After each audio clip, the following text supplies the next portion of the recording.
remain deeply rooted in the American dream.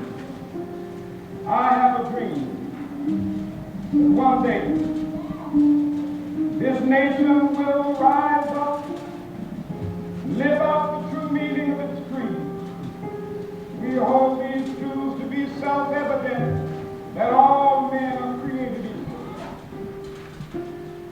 I have a dream that one day on the red hills of Georgia, the sons of former slaves and the sons of former slave owners will they be able to sit down together at the table of brotherhood. I have a dream.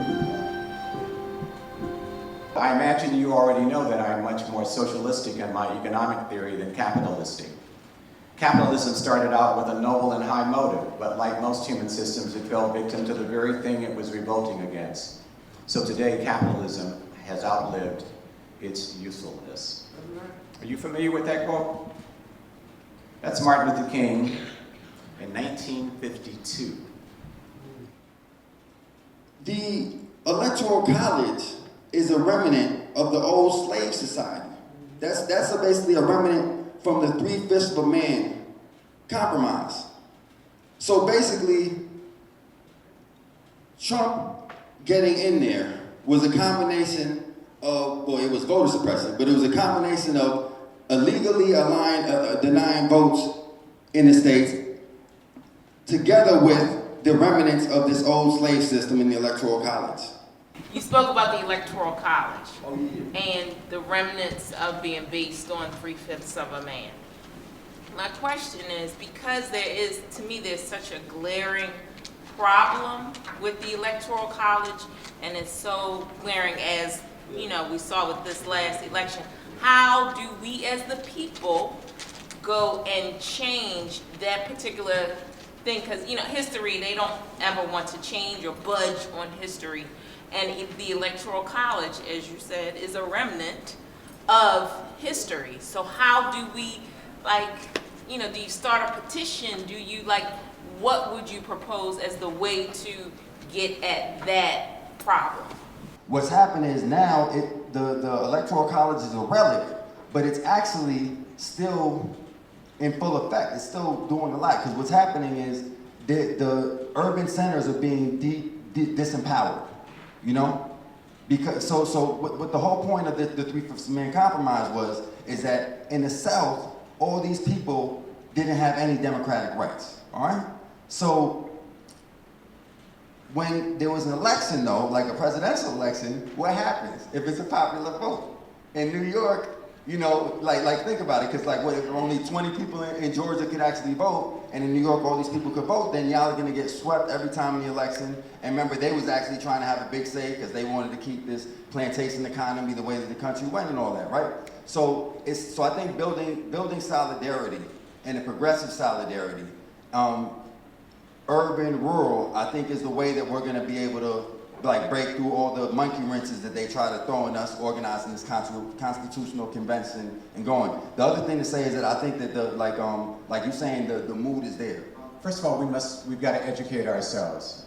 In our churches, in our mosques, in our synagogues, in our civic institutions, in our fraternities, in our sororities, in our senior citizens' homes, we have to talk about the question of democracy, one person, one vote.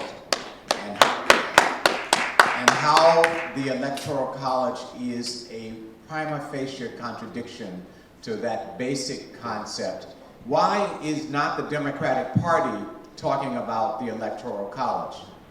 Why is not my friend Bernie Sanders talking about Electoral College? Why is my longtime friend and colleague Barbara Lee not talking about the Electoral College? And Karen Bass talking about the Electoral College, and John Conyers talking about the Electoral College, and John Lewis talking about the Electoral College.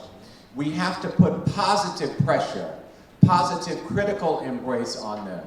We can't take an ultra-left position and call them handkerchief-head Negroes or the misinformers, as some black ultra-leftists and other ultra-leftists do. We have to hold them accountable to see how honest they can be and how much more they have in the tank to step forward. And I'll stop on this point. One example. When John Lewis takes up the question of Russian hacking into the electoral system of corrupting American democracy, that may indeed be true. We don't yet have the empirical data, but let's assume that it is true. But that is not the principal question of undermining U.S. democracy. The principal question undermining U.S. democracy is the Electoral College, and the tactical expression of that strategy is voter suppression. They are not talking about that. They are bought into an anti-communism, of which the Soviet Union is not, but they're bringing an old perspective that once was to obscure what is, and we've got to hold them accountable. But that starts with us, the citizens, talking about it, getting on the radio, Mark Steiner's show, Real News Network, writing to CNN, MSNBC, whatever you listen to, saying these are the questions that you are avoiding, and see who the honest people are that will step forward.